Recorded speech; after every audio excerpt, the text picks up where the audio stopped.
there also was not a good game today, so I was not actually watching football.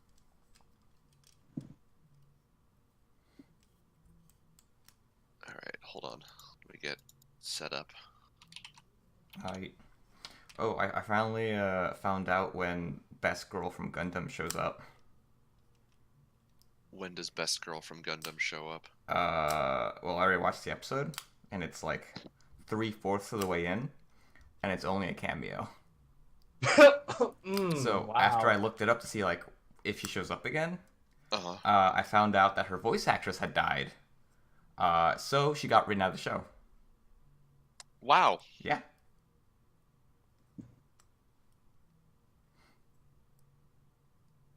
So there's that. Oh. Which kind of sucks. So I guess what they ended up doing is they like just had another blonde chick become her essentially. It was really Wow. weird. Yeah, like she doesn't. Did they create a blonde character, or was it like an old blonde character that took over her role? No, so well, this is like this whole thing with like her liking the main character. Like, it wasn't even a thing in the first series though. Like, I found this out in this like one where one of the main characters from the old show like meets another main character from the old show, and they're talking, and she says, "Hey, do you still think about Sayla, the princess?" And he's like, "Not really anymore." And I thought to myself, was there supposed to be a thing going on between them? Because like that was never really pushed at all. Huh. Like they were just co-pilots, and that's it. Nothing ever came out of it. So that's kind of weird. But that was about it. And then I saw like one of the thumbnails for one of the episodes, and it was like the main character kissing a blonde girl, and I was like, cool, he gets with her. And when I finally got to that episode, all right. Well, anyways, I am. Fuck, I'm Brandon. I was about to say, are you really forgetting your own name? More like the word just kind of got stuck in my mouth, or like I knew I wanted to say something, but I didn't know what I wanted to say. Oh, I was deciding whether I want to say Brandon or Eric, but okay. I was about to say this is my name. Like, I mean, it's not wrong. This is my name. Hello, my name is Blank. Chicka Chicka Slim Shady. What up, Yeah. nerds? I'm Nick. Chuki. We're gonna talk about that later. I should stop And- fucking around with that. And I am Alex. And Jeffrey's not here Still, again. it's like nothing changes. Like we were hopeful for one episode. Right. One episode we were hoping, and It's like a drug. Like Jeffrey shows up again, and for the next like 3 or 4 weeks, every single week we're like, Jeffrey's not here again. Like we got one hit of Jeffrey, and we're like, we need another one. Jeffrey, come back. hopefully it'll change over the summer. I don't fucking know. It depends on what the kid does. Who the fuck knows? Yeah. Well, anyways, much like last week, I think we should start off our discussion with Kaguya-sama, because I'm pretty sure Okay. that is what we started out talking about. Sure. Sure. I'm the one who edits them, so you have the most recent interaction with what we talked about. Yes. So I'm willing to believe that we talked about Kaguya first, if you say so. Yeah, we did. Actually, I have my notes from last week, and we did. Yes, we did talk about comic stars. My notes don't make any fucking sense. Brandon, distracted by his own notes. I'm surprised I could even read that. What the fuck? Oh, envelope. Okay. Sorry. Yeah, Kaguya-sama. The most notable thing from this episode was the ending. Because I want to talk about that first. That was Okay. the cutest shit ever. was It adorable. was CGI Fujiwara It wasn't dancing and CGI. singing. It was not? No, it was probably rotoscoped through CGI, but it was actually like all hand drawn. It Oh, looked yeah. CGI because it was 24 frames. Okay. For the most part, every anime is about 12 frames. Okay. So if you're like, why It, should it looked very bizarre, I will say. Yeah, that's why it looked bizarre. Was because it was 24 frames. So like every other show, like I guess most recently, like Goblin Slayer. The reason like I could tell, I could never really tell how I knew it was CGI. Now I know. It's because CGI Goblin Slayer was 24 frames, but everything around him was 12 frames. So that's why it looked off to me. Huh. That's what just looked a little weird. But I guess for this stance, like it was just her being animated, so it didn't really look that strange. Although it did look a lot more It fluid. did look strange. I mean, It did look strange mostly because it looked more fluid. Like there was a lot Yeah. more stuff happening with her skirt, and she was like bouncing up a lot. it was strange in comparison to what I expect anime to look like, but Yeah. it wasn't significantly strange as compared to anything in the scene. Like there was nothing else moving in the scene, so it looked normal by comparison to itself. It's just when you thought about like, oh, how anime usually looks, that it started to be like, this is not what I expect. Yeah. But the whole dance sequence was just kind of cute. And then what she's singing is just about her, how she's like a love detective and stuff. Oh, is that what it was? I saw I looked at the translation. Yeah, she's talking about how she's like the secretary, and she just like wants to help the president and Kaguya like find their true love. It was all just very, very, very fun. I was surprised that they didn't just have the old opening. But I think this is just like a one-off thing. There's only been one other ending. There has to be one other ending, but it just like looked like an ending, like something that would like they would carry on. So I guess we'll have to wait till, or at least if we watch this again, I don't fucking know, till next episode to see if like they keep this ending or if they just keep making new endings for some reason. I wouldn't complain. They've been pretty good so far, both of them. I don't remember the one from last episode. She like Kaguya has like a significantly. dream. I thought it looked nice. I mean, yeah, it was okay, but it wasn't notable. I feel like I have no memory of it, unlike this one where I specifically watched it because it was weird as fuck. Alex, do you have an opinion? I course you really don't. like Oh, she's the best one in that show for me. yeah, Chica's pretty funny, especially this episode where she has to explain to Kaguya what sex is. Oh yeah, Jesus, that was. That was great. Her entire reaction, like throughout that, was top tier. I love that, like, written on the board in the flashback scene. It was only up there for a second, but it was basically like plant biology, and then it was like, when you get married, just leave everything to the man. Like, Oh. what a fucking sex education that must be. Like, this is how plants go about it. You'll figure it. Your husband will explain things to you later. We're not gonna bother. And then she was like, and I'm uncomfortable with this part, so class has ended. Bye. Exactly, yeah. I don't want to teach it to you, so I won't. Go ask your parents. Wait until you get married and then ask your husband. Yeah. Oh, but anyways, the first that was the first gag was fucking whatever his name is, the monster virgin. The second gag was I don't remember.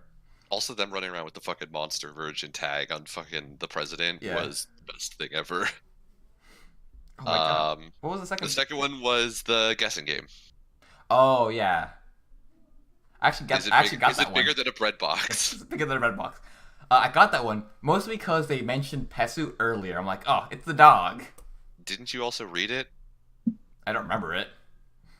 I mean, whatever. I We're guess not like gonna talk about I subconsciously like subconscious memories. took it out of my memory bank, but Yeah. I didn't remember it. Like I don't remember any of the skits except for the phone one. I kind of remember, and the ticket one. I kind of remember, and I know at some point they go to the movies. Okay, we'll see.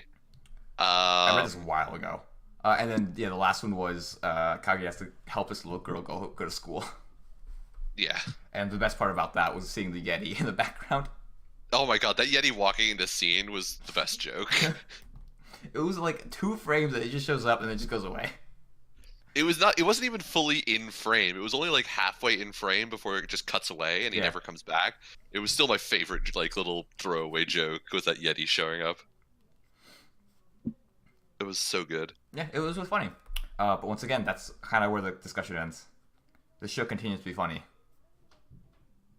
It also continues to have like intermittently weird as fuck animation. How so? I don't remember. I didn't really remember anything. I don't recall anything being weird.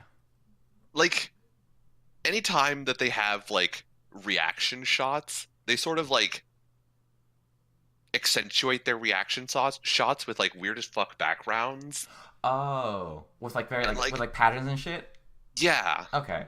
And like the motion to like the background is always like very like not hypnotic, but like it's also not like a normal motion. Like it's very undulating, the backgrounds. Oh yeah, I think I get it now. Like there was that one shot where like they call him a monster version, and like there's zigzags everywhere. Or, I think that was the guessing game, but like there's zigzags everywhere when he like finds out that it might be him. Mhm. That's what I would call back to. I kind of see where you're going at now. Yeah. Also, all of their flashback scenes have that weird like film grain aesthetic, yeah. which I am not a huge fan of as an aesthetic. I didn't really care about it. At least these flashbacks aren't flashbacks we've seen before. Like they're actual flashbacks. It's true. They are actual flashbacks. They're not flashbacks to other episodes. Although, okay, so they flash back to Kaguya a couple times as like, I guess earlier, but they're still in high school. Yeah, where she doesn't have her little headband thing. Yeah, she looks fucking like depressed as fuck. I thought she was in a main all character those. for like 2 seconds. She looks like it. She looks like the fucking like witch from oh my god, what the fuck is that movie? The Ring, I think, where Ringu? it crawls out of the TV. I thought that was You know, yeah, like I thought it was a ghost. I guess it doesn't matter, but yeah, well, it's some sort of ghost witch thing, yeah. From dead person monster thing. Yes, fun fact, that movie was originally Japanese called Ringu, I would believe it. and then it got remade as The Ring in America. Yep. It's it's certainly the Asian level of horror wherein everything is awful and the humans never win. Ah, yes. It just consistently gets awful until everyone's dead or Hey. severely fucking scarred. Devilman Crybaby, Alex. Hey. I left that scarred.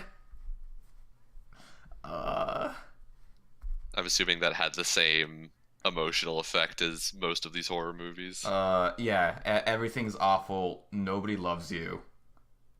Everyone died. Wow. It was quite literally. It was the apocalypse. That Yeah. show ends with. That show starts with I'm just a high school boy who likes this one girl, and ends with apocalypse. Angels and demons fighting each other, killing each other. Everything's Yeah. destroyed. Nobody Like, exists. no- Hey. Quite literally, there's a pool of blood soaking the earth. It was hard to get through, but damn, It was a trip. it was a trip, and a trip I wouldn't want to take again. But it's the trip I like that I took. But anyways, let's talk about fuck it, Boogie Pop. Okay. Okay. Yo, this episode started out like a domestic Nakata show, with the girl being like, "Yo, have sex with me." I had to make sure I was watching Boogie Pop and just not like another side story for domestic Nakata Joe. But So go ahead. So, yeah. it was an episode. I will give it that. It existed in time and space, and it took me 20 minutes to watch it. It sort of changed. The first thing I want to mention is that it sort of like in irreparably changed how I saw that last scene from last week where he fucks up those kids now.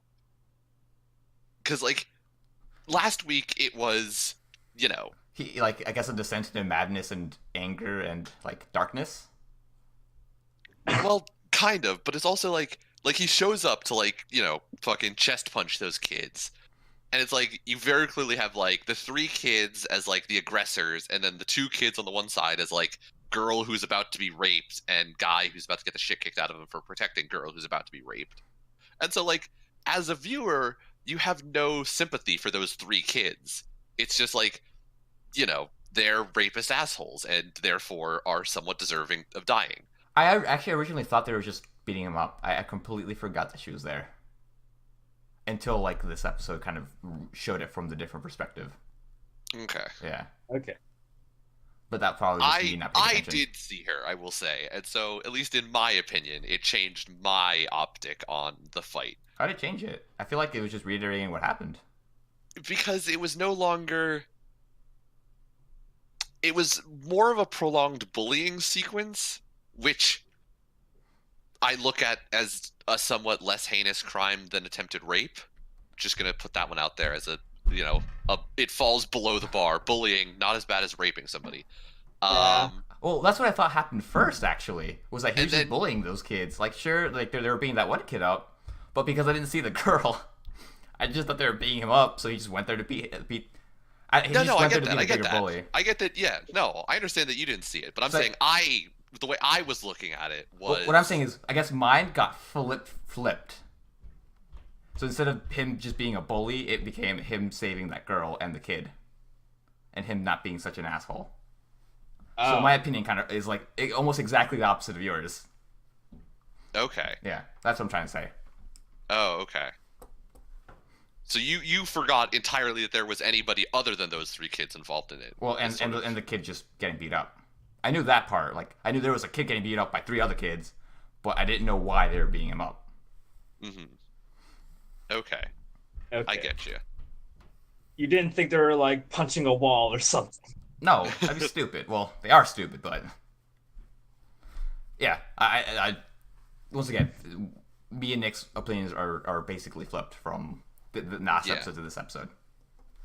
Well, I mean, I think it came down to how you interpreted it didn't explain it last episode, and so it was entirely up to like the viewer's opinion of what was going on. And so just our original opinions were different. Yeah. Which is totally possible when the show doesn't explain anything to you. But yeah, like fucking the kid was getting bullied and the chick just showed up and was like, "Bang me.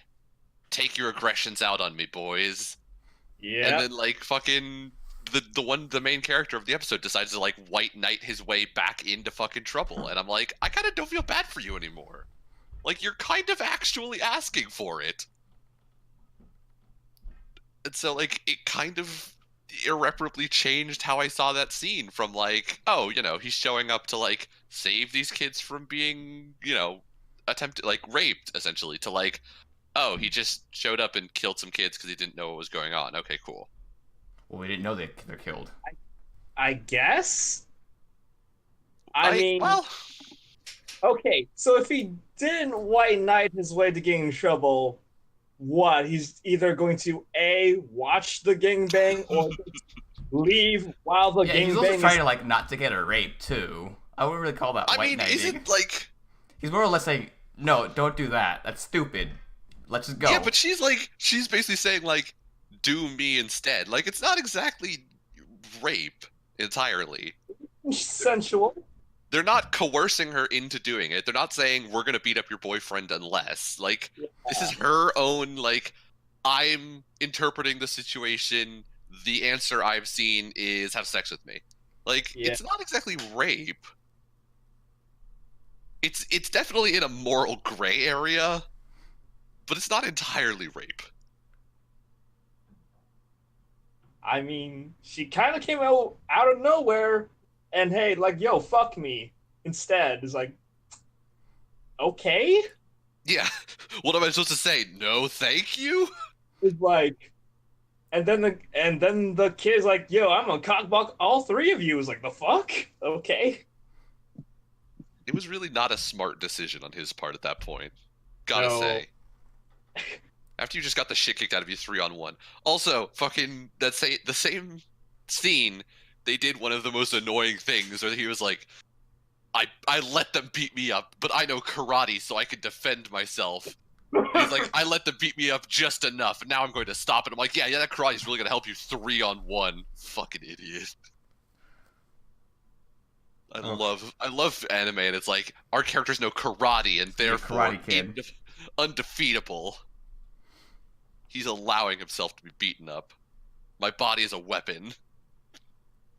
Yeah, and then White Suit Man just walks back and he's like, all right, well, I got done doing whatever to those kids, and then he just kind of leaves off. And then he comes back later at the end of the episode.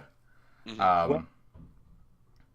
When the white suit dude came back, like, had his little entrance for this episode, it definitely gave me some Durara vibes. Who specifically? Or just Durara vibes? Just Durara vibes. Yeah, It's like, with, hey. with all the stories like starting to like Converge, intersect, yeah.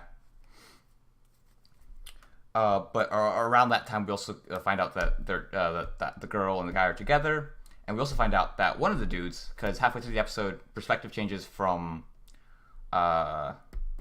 kick-ass lady from the first few episodes, the one who's like a half ninja person, whatever. Her younger brother. Mm-hmm. It's his perspective first, and then it switches to this other dude who I assume just has a thing for the guy and doesn't know he's gay. Friends. I guess so. He's just trying to find himself. But he does it in the wrong way, where he just starts stalking the kid. Just like straight up stalking. And then finds out something he shouldn't have. And then gets his memory erased by Okay, by some by fucking the goblin. weirdest motherfucker ever. By some literal goblin man. Dude's body proportions were all sorts of fucked up. Dude was built like a tank up top, and he had fucking like I mean, there's people like that. small sticks for legs. There's people like that. I mean, I understand that there are people like that. It's still like abnormal. Yes, it Like is. that. He also has weird fucking eyes. They're just black. Yep. I thought he was wearing sunglasses for a bit. Is he wearing sunglasses? No. Those are his eyes. No. Okay, good. He just had fucking black irises. Yeah, but he can also like zap people and then steal their memories. I don't know if he steals their memories. He just He just like electrocute, just fried his brain. he like it's hard to describe what exactly he did. He like mentally reprogrammed him. Because he didn't just like zap his memories and like make him forget stuff. He like completely took over his mind, Hypnosis type gave him shit. an objective. Okay, like mind It was- control type stuff, basically. Yeah, basically. It was some sort of mind control, where now he basically has to get into this, I guess, prestigious school because someone was surprised that they wanted to get into that school. Well, not you're trying. You could probably make it before you're a fucking idiot. Right. Grade A fucking teacher right there. Isn't that the Japanese way in anime? Oh, Here. you tried, and therefore you're going to do well. I knew you could apply yourself. I'm not going to, do anything as your teacher. It was more or less like, you're a fucking idiot. But you're trying now, so, I mean, you might make it. That's how I read it.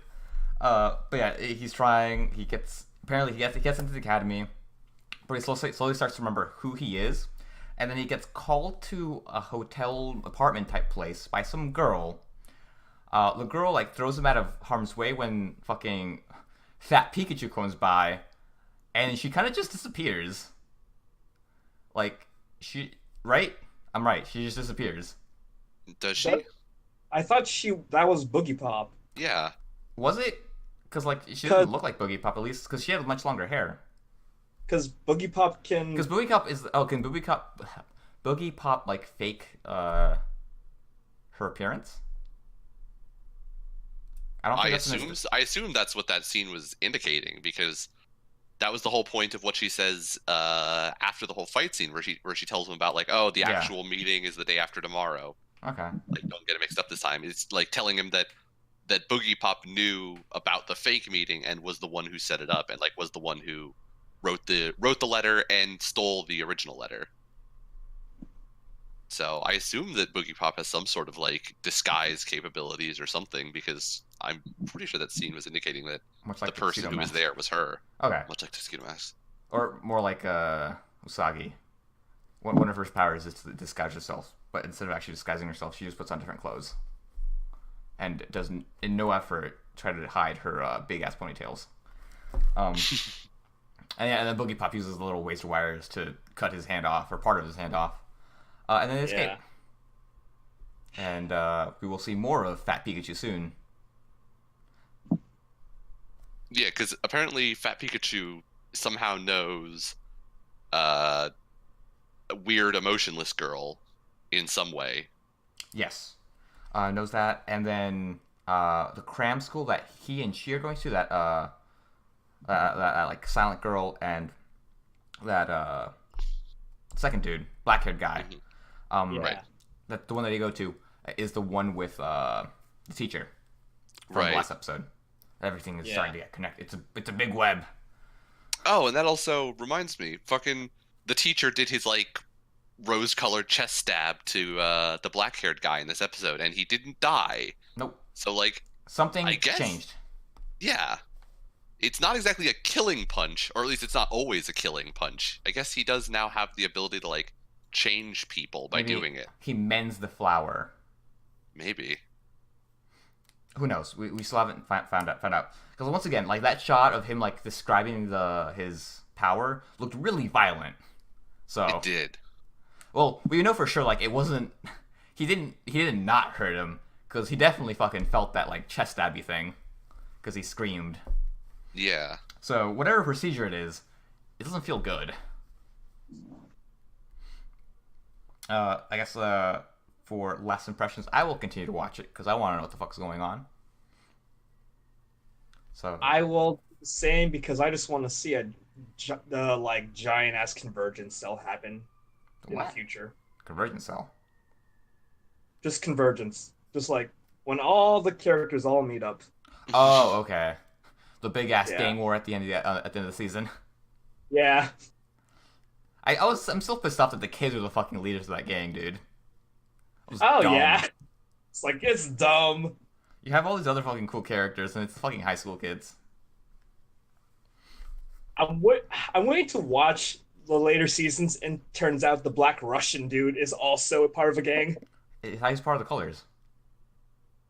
Oh right, yeah. Well, just like Anyone who's not part of the yellow gang or the fucking Shinigami gang are part of the colors. At least that's what I remember. Yeah, no, I just want to see like, oh, I was also part of a gang besides your gang. We were called the White Russians. Yes, it's very ironic. I am their leader, Black Russian Sushi Man. The Russians have sushi? Yeah, it's really bad. But anyways, yeah, I'll continue to watch it. I've been enjoying it so far.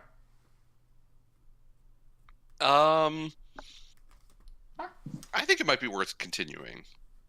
It's still bizarre as fuck at times, but I mean, Oh, at least it has like plot development. Is this Although- a segue? Is this a segue? No, Okay. I wanted to. What I'm segueing into was something a point that I forgot, but I learned like halfway through the week.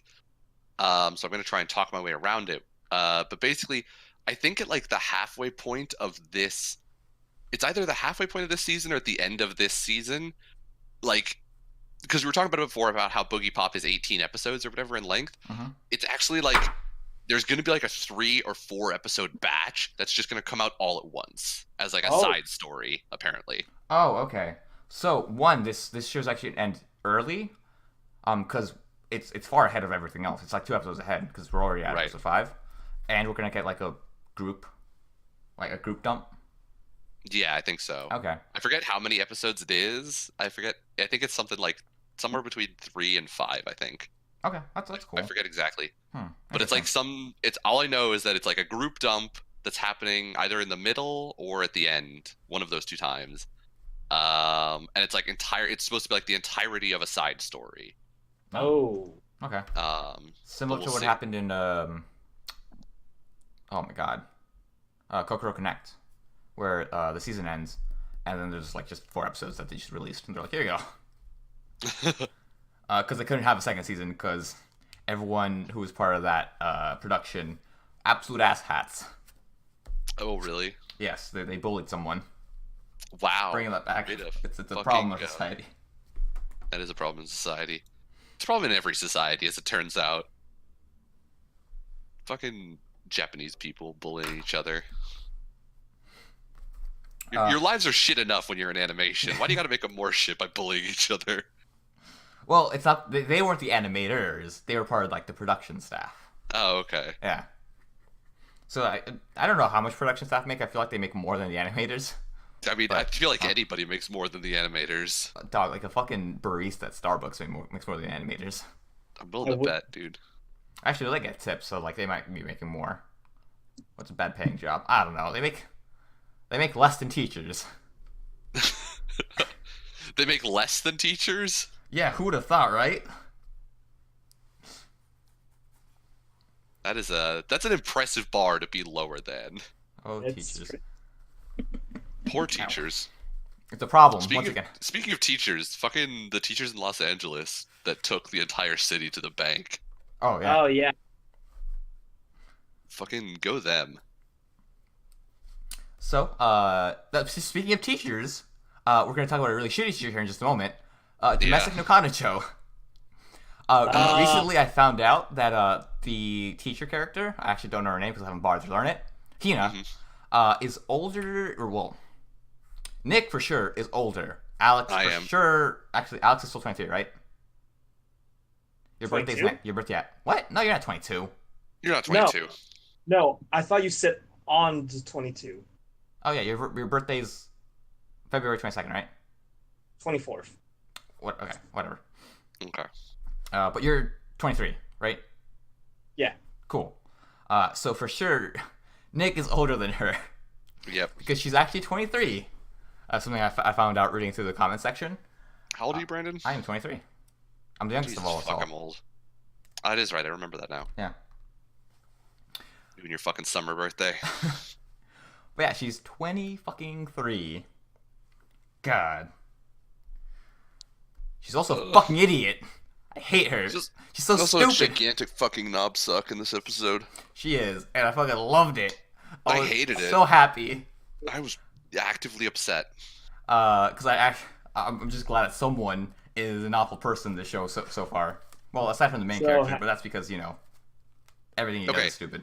Like, awful person, I would use to describe people who aren't actually fucking retarded. I hate this teacher right now. Go ahead, wax on. Why do you hate her? Oh my god. She's literally dating somebody who's married to somebody else and is like, this won't go wrong for me. I'm not going to, come out with any sort of explanation that's rational in any way, shape, or form for my idiotic fucking behavior. Instead, she's just like, oh, it's an adult thing. You wouldn't understand. Bitch, please. Motherfucker. It's not like he's gonna be like, yes, I will leave my wife for you and definitely not cheat on you while we're married. Motherfucker, please. This is the dumbest thing I think I have ever heard. The only way this can ever become like a rational plot point is if it's like, oh, he was married for a green card marriage or tax benefits and we're not actually married, or she's actually a lesbian and I'm, her beard.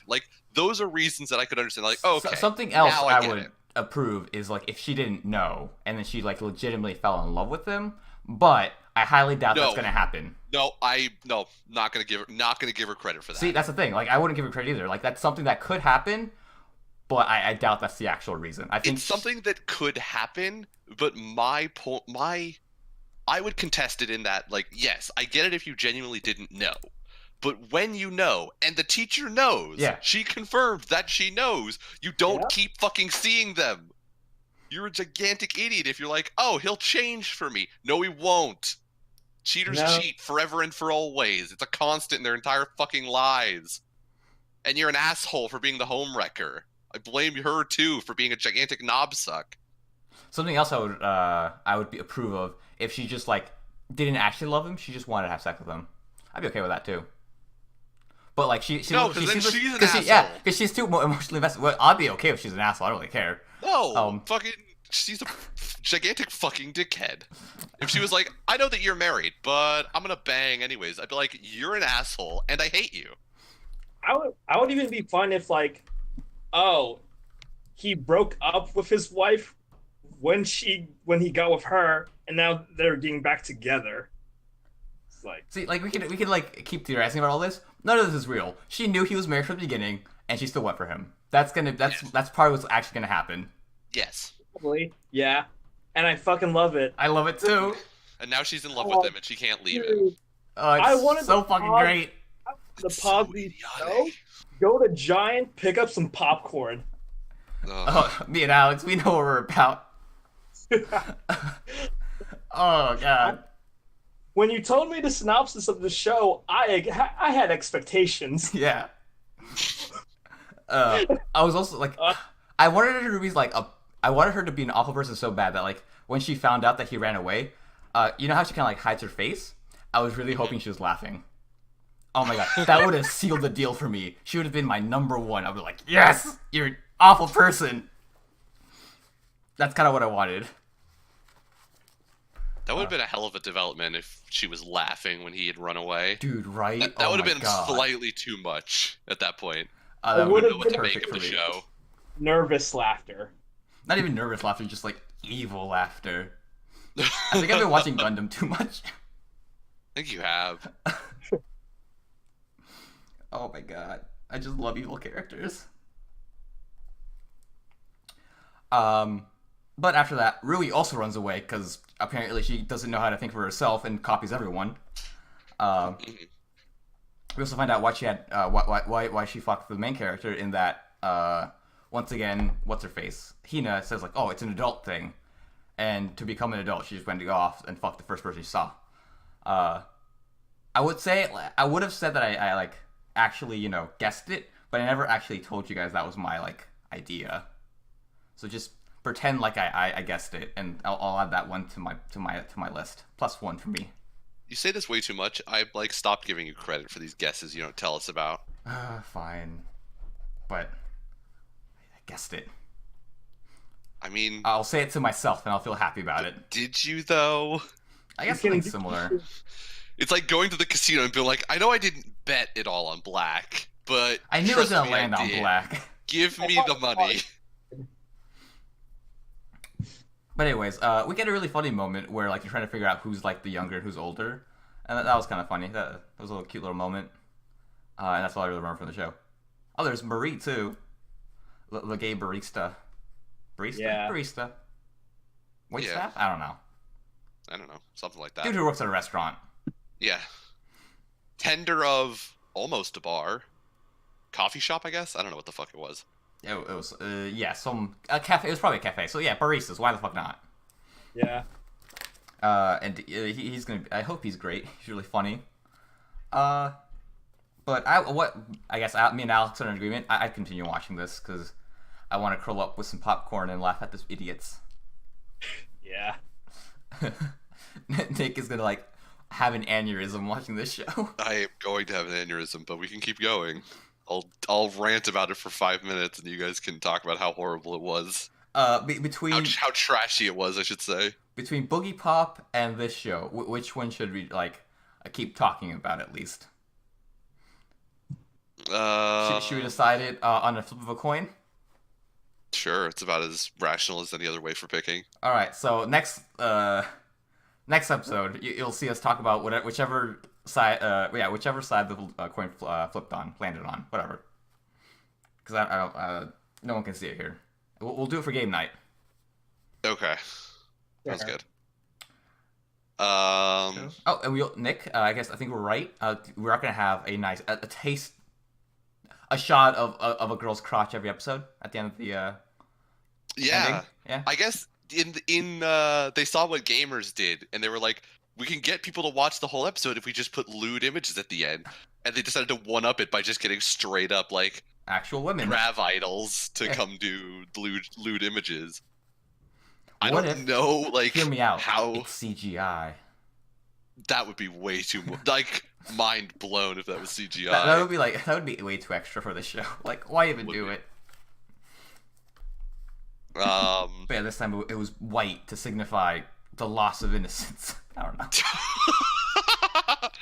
sure, B. Let's go with that. Last one was blue to signify the melancholic episode, or the melancholic tone of the episode. Stop while you're ahead. The first one was nothing because nothing happens. Brandon, please. Uh, And then the only other thing that happens is we get the very last scene where oh yeah, I guess Rui and main character now have some sort of plan that they're going to put into action. to get her from stop seeing a married man. Which I mean, I would agree with that. Like, yeah, that's a noble effort, a noble goal. What's their plan exactly going to be? They're going to march behind them while they go places with signs where it's like, shame the whore. Whore. Whore. Wear this scarlet A on all of your clothes. You fucked my whore wife. Brandon's continuing with the It's Always Sunny jokes while I'm trying to bring some literary references to this podcast. Oh yeah, the Scarlet Letter. Oh my God, no one's read it before. Good try. No, I'm sorry, Brandon. It's Always Sunny. We only reference it like every fucking week. All right, fine. Excuse me for trying to make a new reference every once in a blue moon. Let me go watch some Archer so I can get more little references to fucking copy. The right, never mind, whatever. It'll come back later. All right then. But yeah, she's an absolute whore.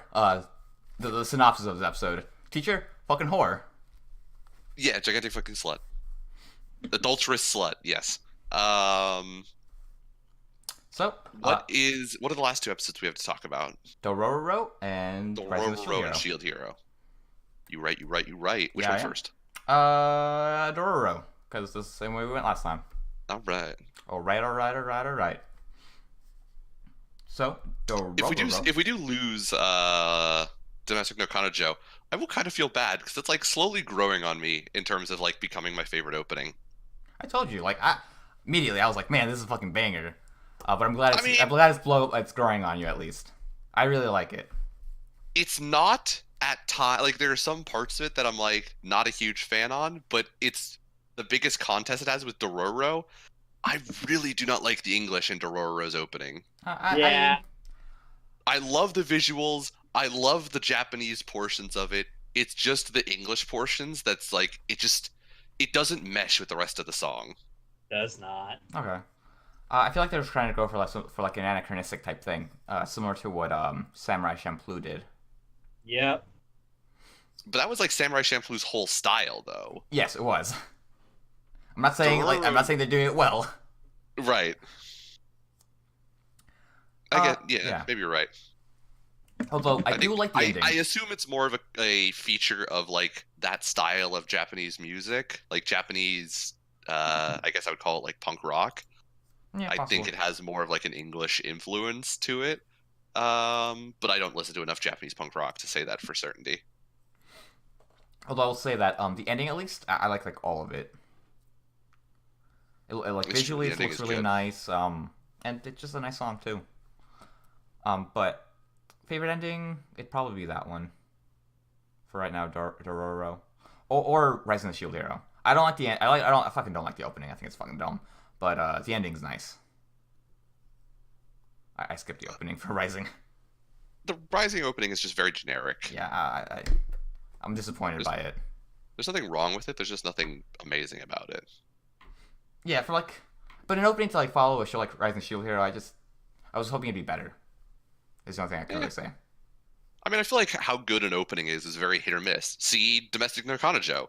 It's a fucking trashy as fuck show, but it has a solid end or a solid opening. Yeah, but that was like surprising, at least. But usually, it's completely random. Like good shows don't always have amazing openings. Okay, understandable. But anyways, Like fucking Banana Fish. It's I thought both openings were pretty good. really Yeah. They had one of the I forget which one. If it was the first or the second one, it had some really bad English in it. It was like particularly offensive with the English. I don't know. The music was good. The English was awful. Because I think both openings had some English in it, and then one of the endings also had some English in it, and all of them weren't always that great. But like as a whole, the openings I thought were great. I put an equal emphasis on vocals with music style, and so like the English, really poorly done English in those types of songs really is a negative in my opinion. Yeah, but I'd say that's mostly because we do speak English. So like if we didn't speak English, I think like we'd like it a bit more because we couldn't understand that it was broken English. Maybe, but I mean, I still do speak English, and I can't sort of remove that bias from myself. Just like hit part of your head, like there's a little part. Like, get a nice pick, just shove it up your nose, and like Nick knows what I'm Just talking give about. myself a lobotomy. I stick a lobotomy. Yep. Get yourself in that little language portion of the brain. Swirl up a little bit. Swirl it up a little bit. Lobotomies fucked up. ABC does not advise doing any of that, by the way. Yeah, don't. To our audience of 0 people, don't ice pick lobotomize yourself. If you plan on getting a lobotomy, go to a professional. If you plan on getting a lobotomy, yes. For all those times you plan on a lobotomy. Yeah, for all those people that do lobotomies. Well, Whatever. no, a lobotomy is. Correct me if I'm wrong, but a lobotomy, you just are like you're basically just disconnecting how your brain thinks. No, you're like actually swelling part of it up. You're like using a pick to like take it off.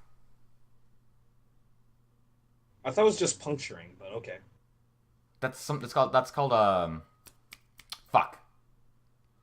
Ah, damn, I don't know anymore. Pithing. Yeah, I don't think like snippers are used, Nick. I'm pretty sure like it's usually like a pick type instrument is used, and like you essentially destroy part of the brain because you just scrape it all off. It's really fucking weird. At least that's the way I learned about it. Blah blah blah blah. Apparently, they have a special tool to perform lobotomies. A licutome. Does it look like an ice pick?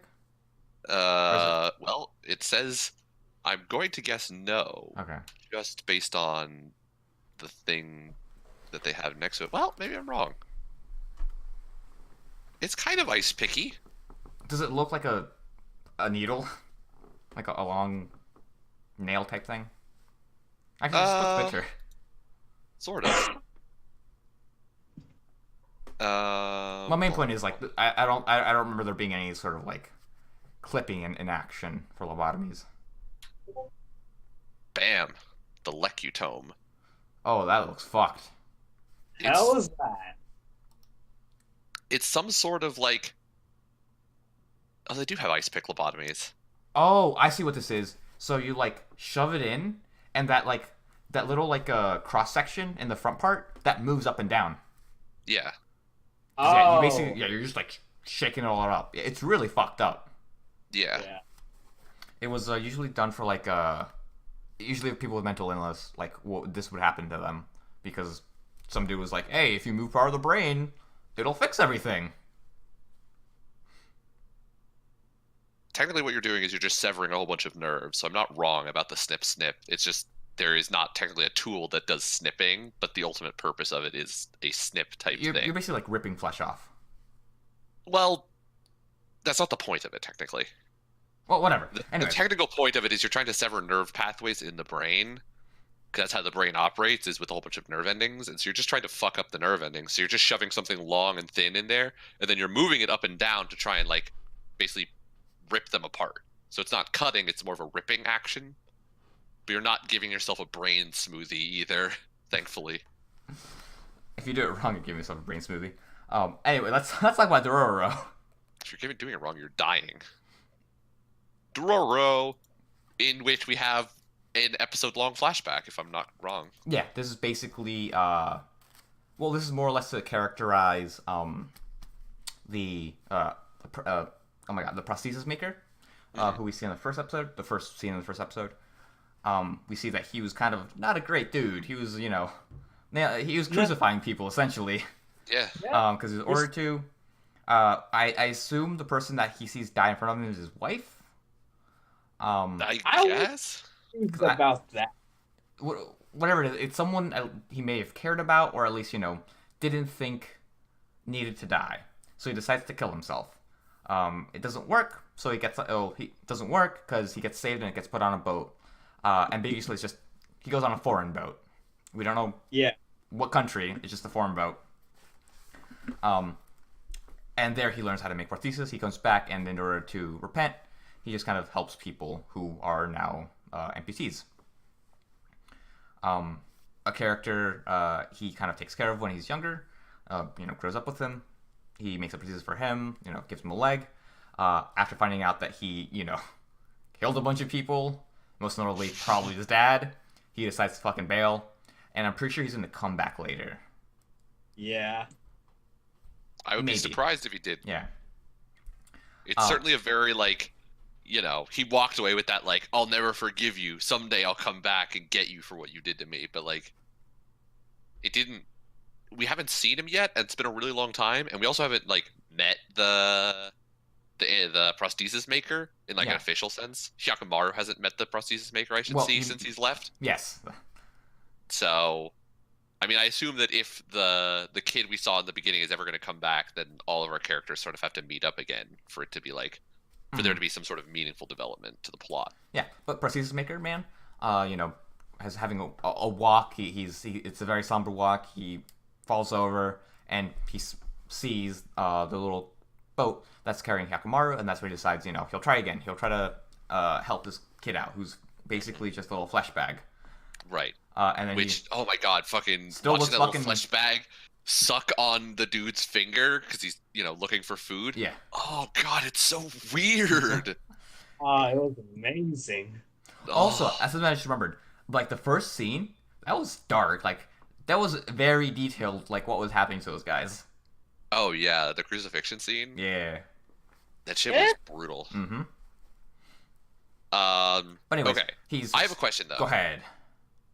Does Hyakkimaru have the ability to hear things? So here's the thing.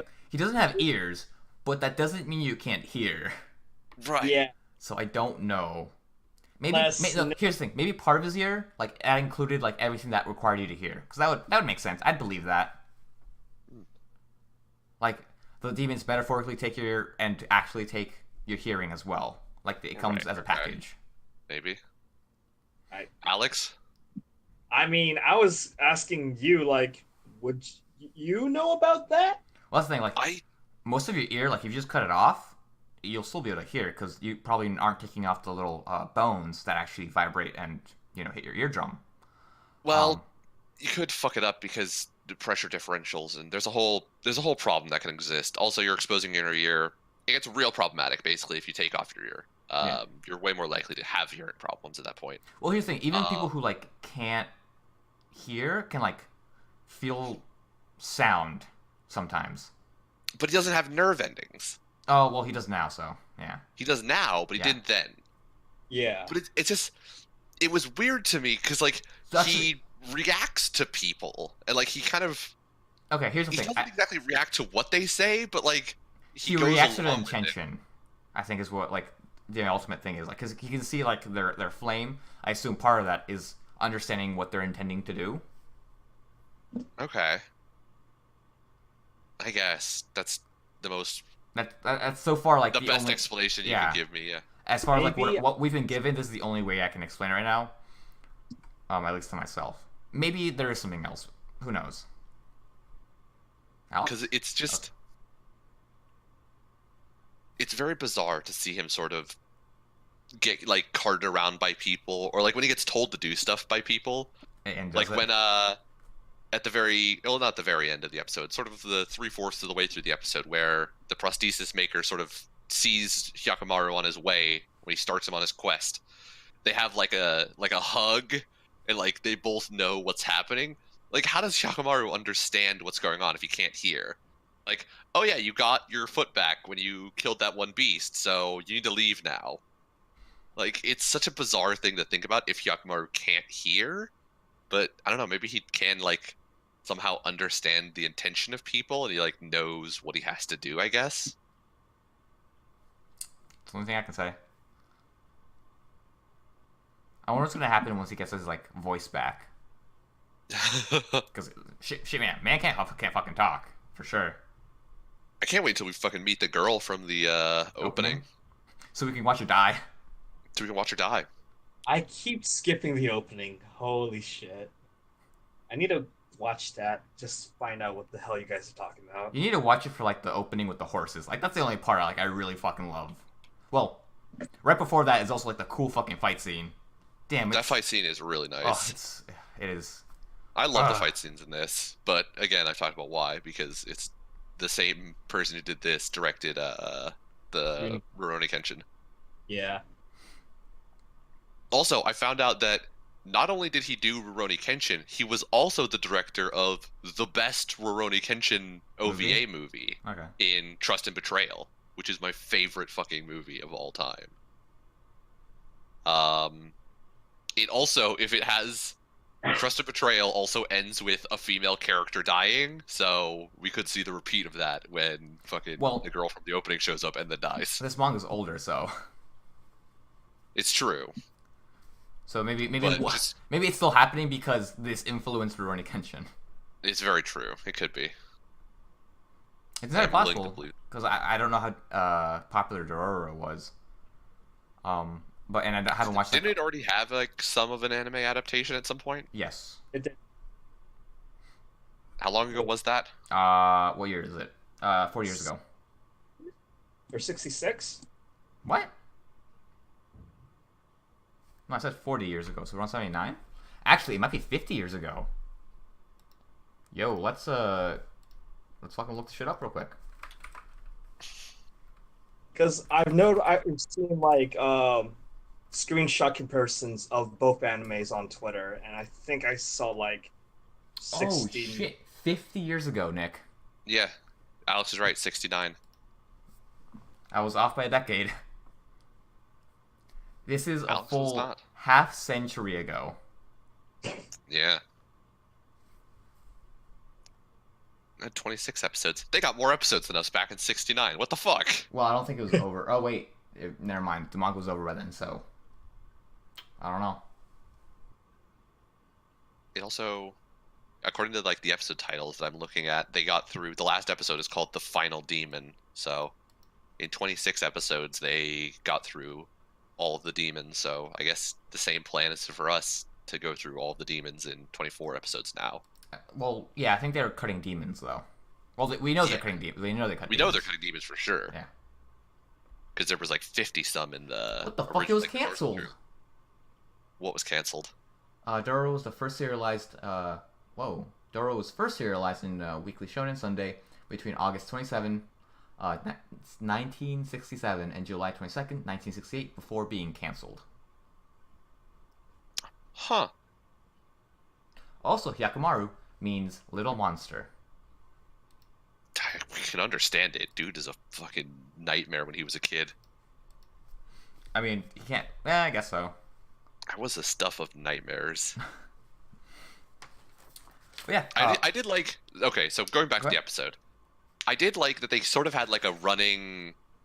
Fuck, what's the word? There's a literary word that I'm looking for. It's not allegory, but essentially they had the running comparison of the two kids' lives in Dororo and his brother, I guess. Yeah.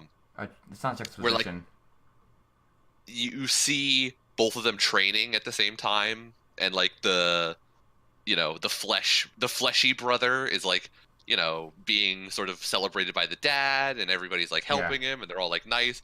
And then it comes to Dororo getting the shit kicked out of him by the prosthesis maker. I mean, that builds character. It does. I think the word I was looking for was juxtaposition. But that would be like a running thing. I think there's something else you're thinking of. But yeah, they are juxtaposed. Yeah, no, it shows like 2 or 3 scenes of like them having like very different, very contrasting lives. Yeah, that's juxtaposition. But I'm saying like a repetition of something it's something else. It's not only juxtaposition; it's also something else. Which that's what I was trying to think of. I'm more going for they were specifically making contrasting comparisons of them. Okay. Them repeating the contrasting comparisons wasn't as interesting as them doing the comparisons in the first place. Because especially the fact that like it's sort of inherently out of like temporal sequence, because the brother has to be at least like a year younger than. No, he's younger. He's exactly a year younger. He's exactly a year younger? Yeah. Okay. So I mean, like, maybe they were getting trained at the same time, but I would expect that Hyakumaru started getting trained before the brother started. Possibly. So like they're probably getting displayed out of order temporally, but it makes for a good comparison between the two kids and their lives. I appreciated it. Oh, also, that kid has a scar in the opening. That scar is probably caused by Hyakumaru.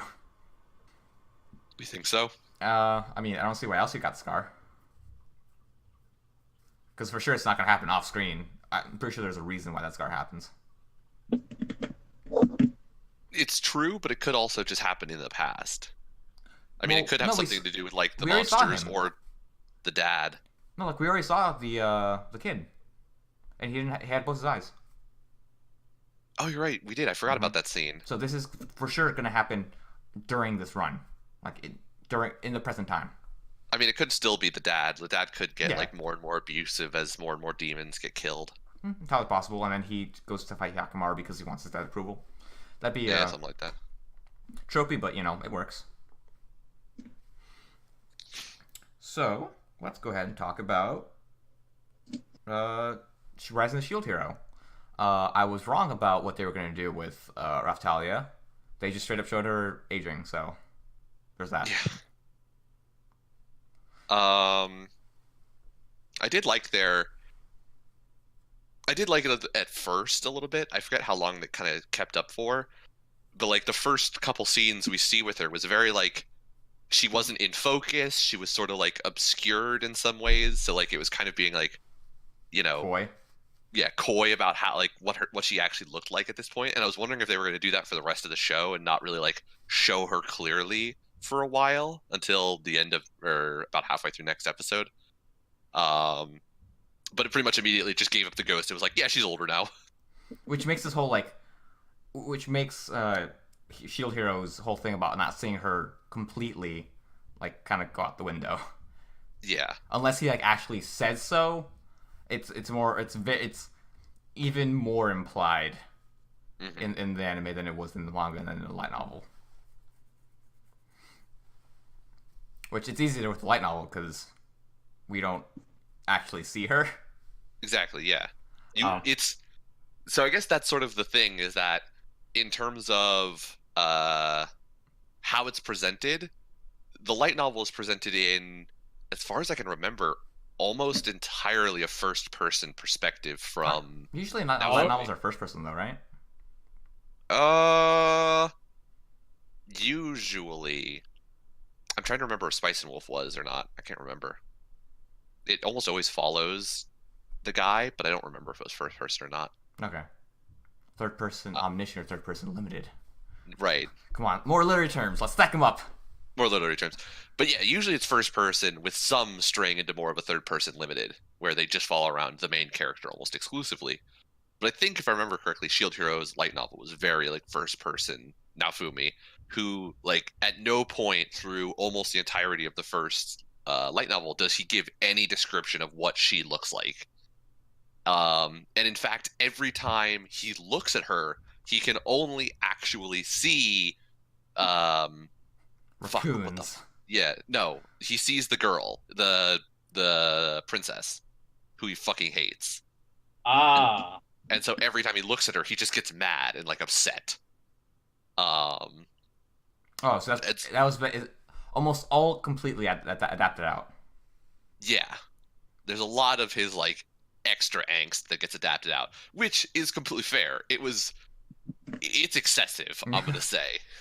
His extra angst gets like tedious, and I'm really glad it was only one volume, or I probably would have stopped because it's rough to read. Damn it! What? That was the whole reason I picked it up in the beginning. For how angsty he was. Yes. I mean, I'm not saying he becomes happy-go-lucky. I mean, dude's still like pretty fucking upset for several volumes. They all think he raped that chick for a while. Oh yeah, like for months. Yeah, at least. He just becomes slightly more bearable as time goes on. Yeah. But I forget my original point. Oh yeah, it was just going to like the anime now. It's very like it's transitioned into this like it doesn't really have a narrator. It just sort of is presenting the scene. And so like there's a lot of Naofumi's characterization that they're sort of glossing over now. Which is I don't know. It's going to have an interesting effect. I think it really changes how people see him in I guess a better way, but still it definitely is changing his characterization in a significant way. In my opinion, at least. He's very similar to the manga one, so I can't really say he changed. Okay. Because I don't remember if in the manga I don't remember. I remember like seeing the sharp, like she just gets older at some point. So it may have been a lot more tone, like her aging may have been a lot more toned down. Because like she literally goes from like looking really young to just being an adult, like in a span of one chapter. And for this one, it's more of a progression. All right. So you'll just have to take my word for that one. So we have. They show up to buy armor. Is the first thing that happens in the episode. And we see that Reptile is becoming like very sassy. Yeah. She definitely has some mad sass to her now out of nowhere. I would say it's probably because of Shield Hero and how he raised her in like that past week. Right. But yeah, Shield Hero now gets barbarian armor, just so he looks more like a villain, and he even mentions that. Yep. And we also get I think she gets a new sword, a fancy magic iron sword. I believe you're correct. And then after that, almost immediately, the third wave starts. First wave, not third wave. I don't know why I said first wave. No, they go to the temple. Oh yeah, they go to a temple. They kind of like get a little angry The at some temple's point. fairly important. Whatever. They show you an hourglass. Who cares? We know about it now. I mean, yeah. Well, the temple becomes important, I should say. It's not super important now. Yeah. So yeah, they show you the hourglass. It becomes relevant later on. But most importantly, here we see once again the first time they group up in the last 2 episodes. And once again, all the other characters are just bell ends. They're fucking knotheads. They're not They are bad people. They're just fucking stupid. Yeah. I feel kind of bad. So one of the things, I don't know if the manga has this. Did they do any of the side chapters with the other 3 heroes? I don't remember.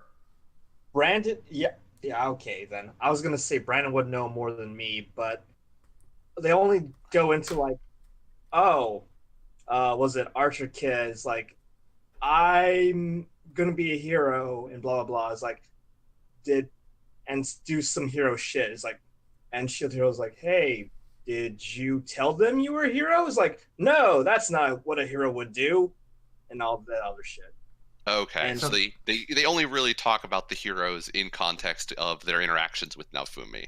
Essentially, Pretty yeah. much. They kind of leave Okay. out like how they each perceive themselves, like how blonde-haired kid's Okay. a little Yeah. white knight, how black-haired kid thinks he's in a video game, and then how Archer Kid like wants to be a hero, and they're all fucking bad at it. Okay. Yeah. So that means they're probably not going to do any of the side chapters in the anime. I do kind of feel bad because it does. I think one of the most common things I've seen people complain about is that like everybody, like all of the characters are basically like separated into like these are the good characters, these are the bad characters, and all the bad characters are like comically bad or like comically stupid. And it's one of those things where it's like I think the side chapters do a better job of fleshing out their characters and like why they are the way that they are to a certain extent than like the main chapters do. And so we're never going to see really clearly like why their characters are the way that they are. Like the fact that Spear Hero isn't just like a womanizing idiot. Well, he is to some extent, but he's also like utterly trusting of the people in his party. And so like he genuinely thinks that the princess is not lying. Like he genuinely believes that she cannot lie and like she would never lie to him. Like it's inconceivable to him. He's so completely trusting. But he's trusting, or because she's a woman? Well, she's also really good at manipulating people. I think That it's too. more to do with that she's a woman than anything. But he is also like ridiculously trusting. I think he just strays more towards trusting women first and then men second. Sure. Okay. Yeah. But like he genuinely believes that she's not lying. Like he's not manipulating Naofumi or like trying to get one over on him or something, or like put the shield hero in his place or something. Like he genuinely believes that what she said is what happened. And like he can't think of an existence where she could be lying. It's But not who- conceivable to him. I have no idea what you said. Because who would lie about rape? Yeah. Exactly. That's basically his thought process. Yeah. Um The manga show that pretty well, like that he is that kind of person. okay. Yeah. The other two, Uh, sure, because I didn't get through it all, but they were like okay. Sword Dude is basically Kirito. Kirito. You're It's not like wrong. I don't care what your name is. Your name is now Kirito. Definitely not wrong about that. And Archer Kid is Snob. Um Kind of. Sort of. Well, anyways, Yeah. at Archer least Kid's a little weird. in this scene, I was fairly certain he used the like the slave order ability, because at some point they do figure out that she's a slave, and I thought it was this scene. No, it's way later. Well, Oh, not way later. no? It's gonna be next episode. No, All okay. that. Yeah. I don't know if he ever whips out the slave order in front of them. I don't remember it happening. I think they just sort of find out. They just figure it out, I think. Okay. But that'll all be like- next episode. Yeah, they heard she was slave, then like, yo, show us your slave tattoo. Show us your ink, bitch. Yeah. Yeah. The other thing that showing up in the temple, the whole showing up in the temple scene that I saw some people complaining about was they were basically saying like, why doesn't Naofumi just tell Raftalia what happened? Like, He's why don't they fucking just angry. communicate? Well, because he's angry and he genuinely can't believe that anybody will believe him at this point. Like, he thinks the entire world is out to get him. So like even a slave who literally knows nothing and would believe anything that he said because he can tell her the story exactly the way it happened, you know, to make him sound like the hero of the whole thing. He genuinely believes that somehow Raftalia will still come to believe that he genuinely did rape her and hate him. So like he genuinely cannot see an existence where somebody believes him right now. That's more or less an issue with like the way why he's getting characterized, because we don't really see kind of his anger and like how just No. twisted not he at is all. right now. Or just how angry he is. We see I that he's think- angry, just but not like it's not coming through that much. It's not I'm coming really through hoping enough. they can change it in the next episode, only because there's like a really deep emotional dive he does at a certain point, and it's like purely anger based. Yeah. And so I think that's going to be like the best chance they have to show that anger that he still has.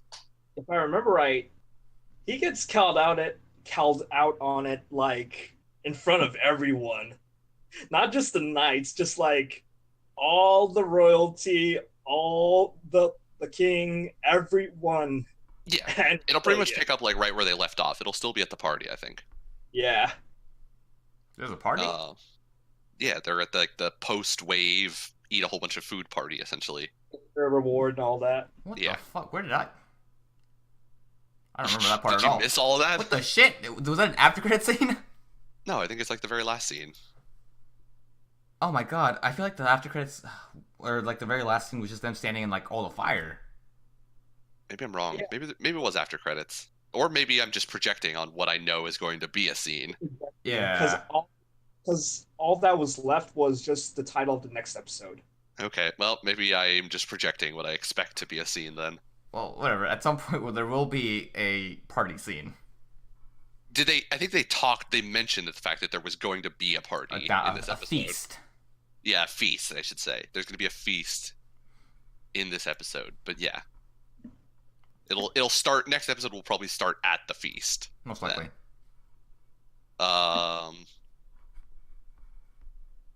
So yes, we go to the temple, we see that, we meet them, and then we have the wave. And the waves, you know, it's a big fight. Right. Most importantly, the three heroes have no like regard for the village, and only Naofumi does. And he tries his best, you know, to keep him alive. Mhm. But that's really the biggest thing you're supposed to get out of this whole thing, or out of the whole fight. Also, that some of the guards are kind of changing their opinion of him, by way of seeing him fight. Mm-hmm. I guess going away from talking about the story and actually just talking about like the show itself now. After the guards show up and they start like the fight sequence where it was just one long continuous shot of switching between Naofumi and Raftalia, that was a nice shot. That was nice. It was really well done. I liked it. It's sort of weird. It has sort of the same like Gumby-esque effect that Konosuba season 2 had. It's not nearly to that extent, but they do have like The squash and stretch. yeah, the squash and stretch, except for it's to the extent that like it's noticeable almost. But it's just at the limit of like it doesn't look comical like Konosuba did. This actually looks like it looks pretty nice. It made that sequence look fantastic in my opinion. It was just the right amount of like movement between the characters, the constantly panning camera, constantly seeing new enemies pop up, that you kind of got the effect of like it's an endless fight where both of them are constantly involved in without having them constantly like different shots of them, different separate shots of them like working together to fight individual monsters. You got the effect of them like working in sync, but at the same time not always on top of each other. So I liked it. It was very well done, well structured artistically. We also had the return of the CGI ant things, or the CGI insects, except they looked much better in this show. Shout out to Death March. Jesus fucking Christ! Fuck that show. Also, it wasn't the same scene of the same 5 ants running into a barrier anymore. Oh dear God. Right. That scene was a nightmare. It was literally the same scene. It was basically a GIF that they played like 3 times. It was like the same 5 ants 3 times, and then it cut away, and it cut back and played the exact same scene with the same 5 ants. Man, you gotta Control-C, Control-V that shit. It was so ridiculous. Oh, Death March was a fucking special sort of just disgusting to look at. Whew. But yeah, all throughout this episode, we didn't really see any like different quality. It still looks great. It still moves great. Yes. Soundtrack I didn't really pick up on too much. I think it's just the standard generic fantasy stuff. Yeah. That's about all. It's ambiguous how that ends because me and Nick have differing memories as to how it ended. Right. Either that defeats or they're not. I don't fucking know. I'm willing to believe that they're not, and I'm just projecting. Okay. Overall, I enjoyed it. That one scene you talked about, Nick, was really fun. Mm-hmm. Oh, I They did definitely did a good job of like showing the wave as being like super like everything's dark, all the monsters are like especially dangerous looking. Like the gigantic bees and shit, like gigantic beasts, the fucking zombies. Yeah.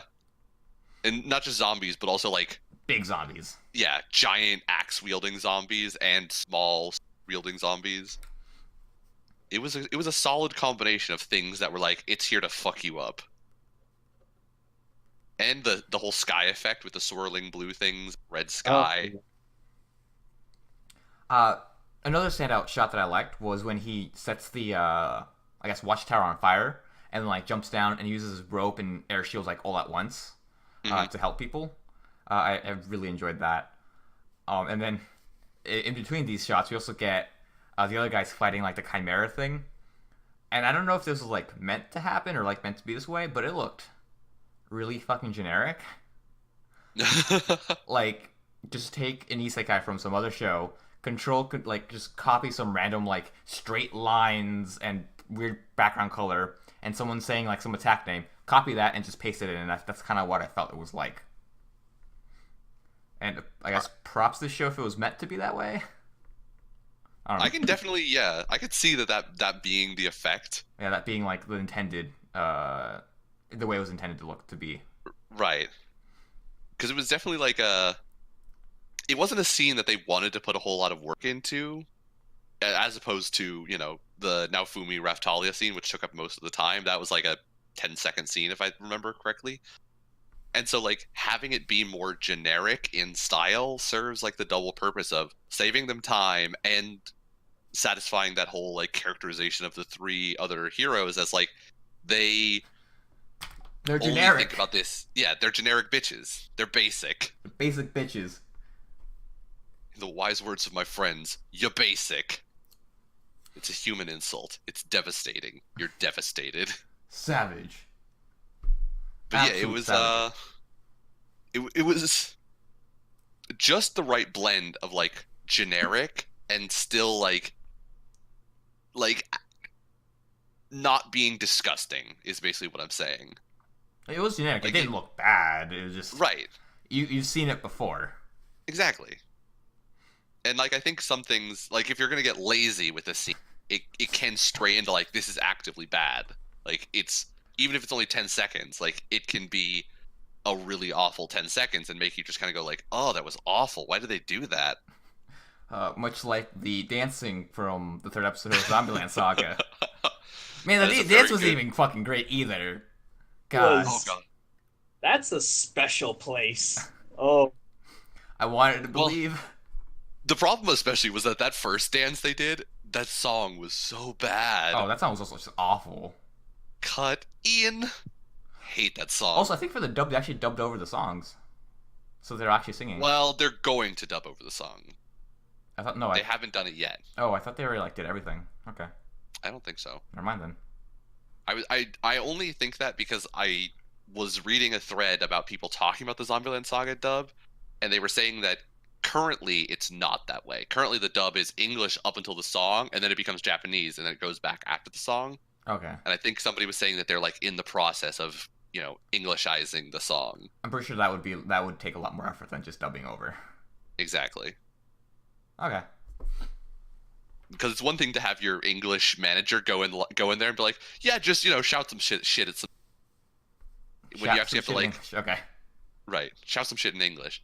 It's another thing when it's like, okay, we need to actually make a song that has this, predetermined, rhythm to it. It's gotta keep the So- rhythm. It's gotta keep the beat. It's gotta keep a lot of stuff. Yeah. And it has to stay like sort of in sync with how the characters' mouths move. I mean, it wasn't even that way in Japanese, so I don't think that's gonna be an issue. Boom. Throwing Boom roasted. shade. Fuck you, Zombieland Saga. You weren't perfect. It wasn't perfect, but man, it was still fucking funny. it was Not- definitely something else. I enjoyed this week. Something else I've been watching is Mob Psycho. Still fucking awesome. You should get on it. How long is Mob Psycho season 2 supposed to be? 12 episodes Yeah. or is it more? 12. Oh, 12? Mm-hmm. It's a one core. Was that the original as well? What? Yeah, both were one core. Okay. Nick, how Yo. was Kakuri? I haven't watched this week's yet. Ah, Yeah. I Kakagurui is such a show that like I want there to be multiple episodes to watch at one time. okay, I got it. No, Because I just want to like sit down and be like, I'm gonna be a degenerate today and watch some fucking degeneracy. I'm gonna And, watch like, I some don't wanna girls come back- gamble and just come all over each other. Exactly. And like I don't want to have to work up the mood to be a degenerate for 20 minutes, once a week, every week. I want to work up like I'm gonna be a degenerate for like 3 hours. Okay, you want it to be a long wink session then. Exactly. Gotta go for the marathon. None of that one pump shit. Nah, I'm here for the long run. Cause I'm long and I'm strong and I'm down to get the friction on. Shout out to Sir Mix-a-Lot. Well, I would like to sell out to trampolines. For sending a bunch The of concept kids. of or Wait, there's a company called Trampoline? well, I'm assuming you're talking about the whatever it was you went to store. Oh, company, no. what Just you in call it? general, trampolines. Okay, the concept of. Yeah, the concept of trampolines. It's really fun to jump on them. Also, really fucking funny when kids fall off and break their arm. Break what? Break their arm. Oh, Wow. That's like one of the first things like people will tell you about owning a house. Don't buy a trampoline. Well, It's yes. a liability. Massive liability. Not just for your kids, but other people's kids. Yeah. Yes. But man, When- fucking trampolines are just so much fun. when the inevitable, hey, I'm gonna bring my friend to trampoline wrestle. I mean, that's the thing. Like, my friend had a trampoline growing up, and like we had it for like 6 years, and we never really got hurt, which is a fucking miracle. The most that ever happened is like we fell off, got a little bruise, but that's about it. Like, we didn't even have a Now- fucking net. The amount of videos I see kids just fucking power bombing each other and if their trampoline. I mean, I guess to add on to this, I'd also like sell it to the subreddit. Kids are fucking stupid. Because I mean, kids are fucking stupid, and them being stupid is just the funniest shit ever. A standout moment I saw was this one lady trying to teach, I guess her kid or some kid, how to dive into the water, and this kid just didn't understand the concept, so he just walked up to the I guess to the pool, and just starts falling forward, doing his best impression of Michael Jackson's Zero Gravity, and just face plants into the water. Oh my god. All right, now that Brandon is done Laughing at wanking on children. about watching children get hurt,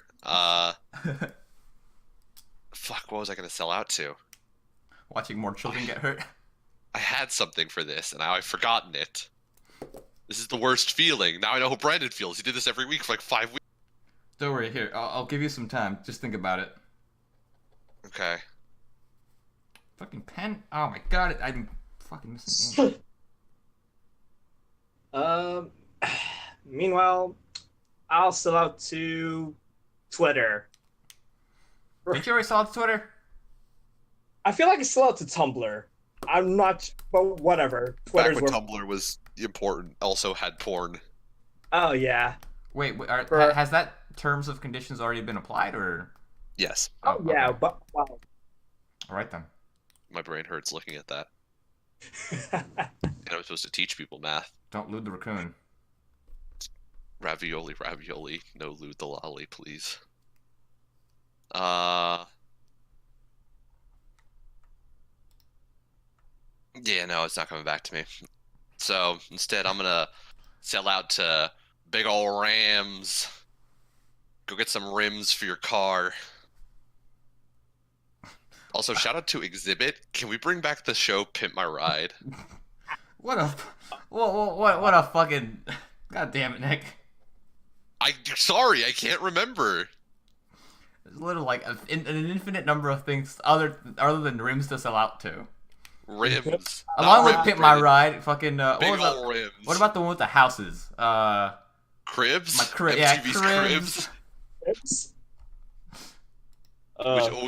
Which ended with everybody going, "Now get the fuck out." All right, fuck it, fine. That's good enough for me. Big ol' Rams. Well, this has been another episode of ABC, episode 48. I know my things now. Congratulations. I'm proud of you. At least someone is. I'm Nick. Brandon. I'm Alex. Oh my god, you actually did it this time. Good job. Sarcastic clapping. Real nice, B. Real nice. I'm surprised I didn't fuck it up.